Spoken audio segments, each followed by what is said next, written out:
Welcome to part 24 of Seal Up the Book, Daniel, until the time. Sorry I got interrupted there and it caused the thing to quit recording. I paused it, but it cut it off. So, part 23 ended abruptly.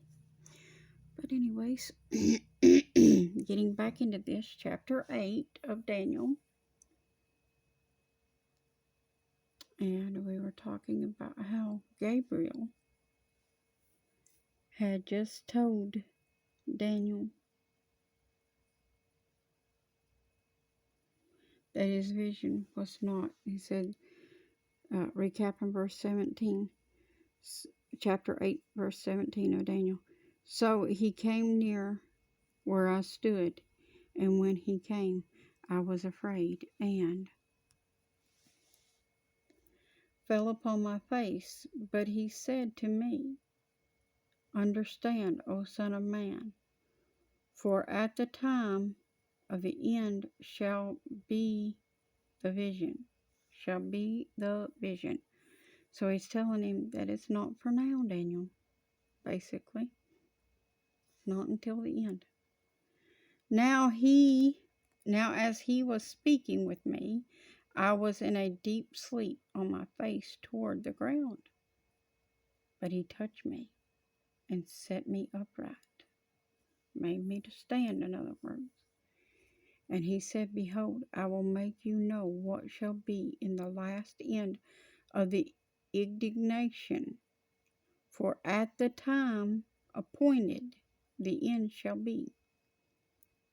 The ram which you saw, having two horns, are the kings of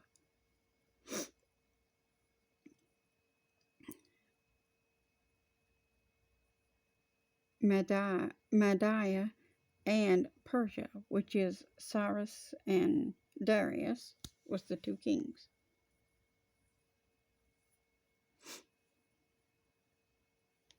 And the rough goat is the king of Grecia, and the great horn that is between his eyes is the first king. Now we have people today that are representations of these particular people. You understand? It's the Antichrist in them. We have people today that are representing them, just as there are people today representing and coming with the mantle of Elijah and Moses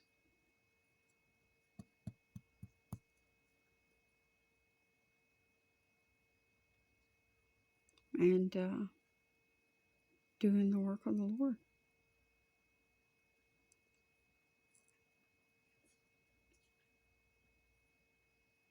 Now that being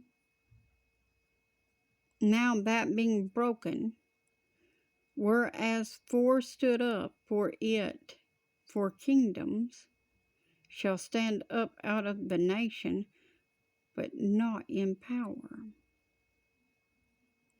And in the latter time of the kingdom, when the transgressors are come to full, a king of fierce countenance and understanding dark sentences shall stand up. We know that is the Antichrist. Of dark countenance. Of dark countenance. That means they won't have the light in them. They won't be of Jesus, though they may profess that they are. They may even profess to be Christian, but they will be of dark countenance. And his power shall be mighty, but not by his own power. And he shall destroy wonderfully. You understand that? Not by his own power now. He's going to do these things, but not by his own power. And shall prosper and practice, and shall destroy the mighty and the holy people. And through his policy, this is, book of Matthew speaks about this, what I'm about to speak here and what I'm speaking here, the persecution of the church. And through his policy also he shall cause craft to prosper in his hand, and he shall magnify himself in his heart. Do we know anybody like this right now that talks about how good a job they did or that they do in their office and how magnificent they are themselves and how because of them things prosper?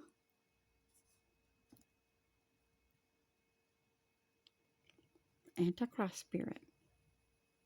Clue, hint, clue. Do we know anyone who exalts themselves in this manner? And through his policies also he shall cause craft to prosper in his hand, and he shall magnify himself in his heart, and by peace shall destroy many. See, he's not of the Lord, he's bringing peace. Jesus said, I didn't come to bring peace but a sword. He shall also stand up against the prince of princes.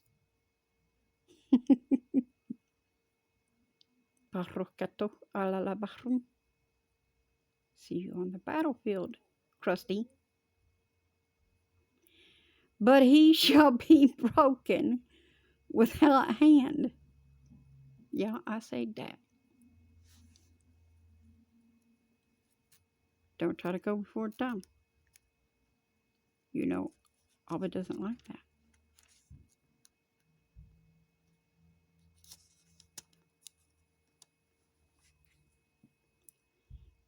He will stand up against the prince of princes. That's Jesus, God. He's going to stand against God. Y'all following this yet? I really hope so.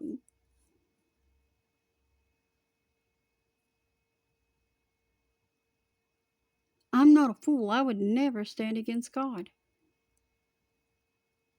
But this one, he thinks and presumes that his power and majesty is so great that he will be able to overthrow God himself. This is how much this one thinks of himself. And the vision of the evening and of the morning which was told is true. Wherefore shut you up the vision, for it shall be for many days. He was telling Daniel it's not going to be for a long time yet. So seal it up, close it up, shut it up. Keep it to yourself. And I, Daniel, fainted and was sick certain days. After I rose up and did the king's business, and I was astonished at the vision, but none understood it. No, because it wasn't time. We couldn't even understand this. As I grew up, nobody understood this really, no. But now we see it, don't we? Because it's happening all around us, these things. And now we can see them. And in the first year, this is chapter 9, and in the first year of Darius, now we're jumping ahead to Darius being king. And see, there's a reason why Daniel skipped around here and he told us only certain parts about certain kings. It's because that was the parts we were going to face now in our time. You understand that? God was preparing us.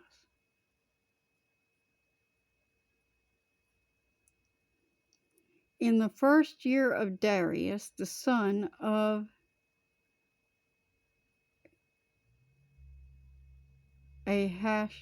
Ahasuerus, sorry if I don't pronounce these correct, of the seed of the Medes, which was made king over the realm of the Chaldeans. That's the descendants of the Chaldeans. In the first year of his reign, I, Daniel, understood by books the number of the years, whereof the word of the Lord came to Jeremiah the prophet. Ooh, here we go. The word of the Lord came to Jeremiah the prophet during this time. I've talked to you some about Jeremiah lately.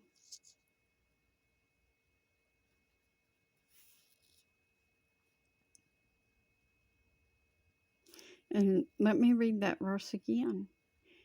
In the first year of the reign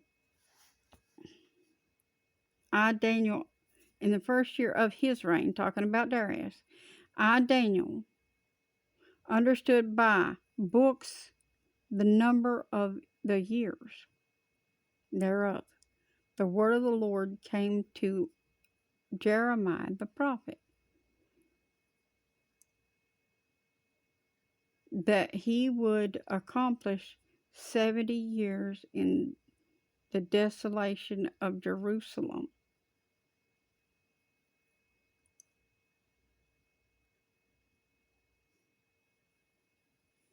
And I set my face to the Lord God to seek by prayer and supplications with fasting and sackcloth and ash.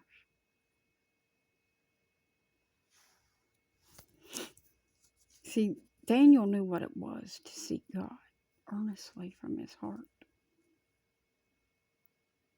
to go into his poorest of attire,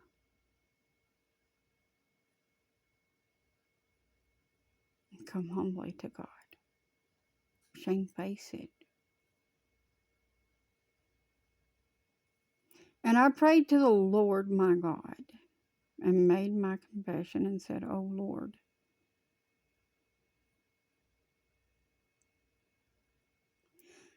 the great and dreadful God.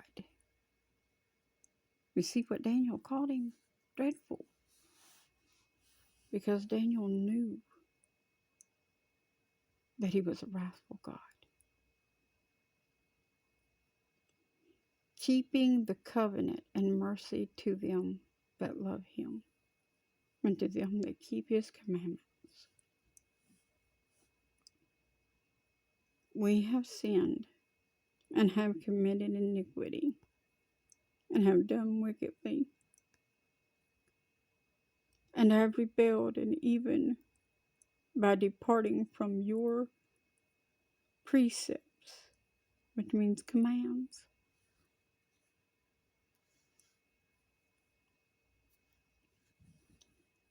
and from your judgments.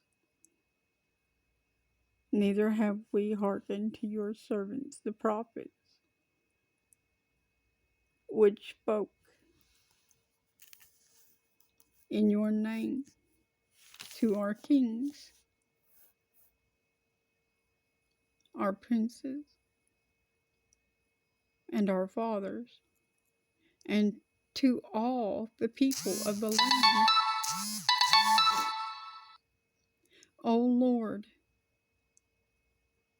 righteousness belongs to you, but to us confusion of faces as at this day. To the men of Judah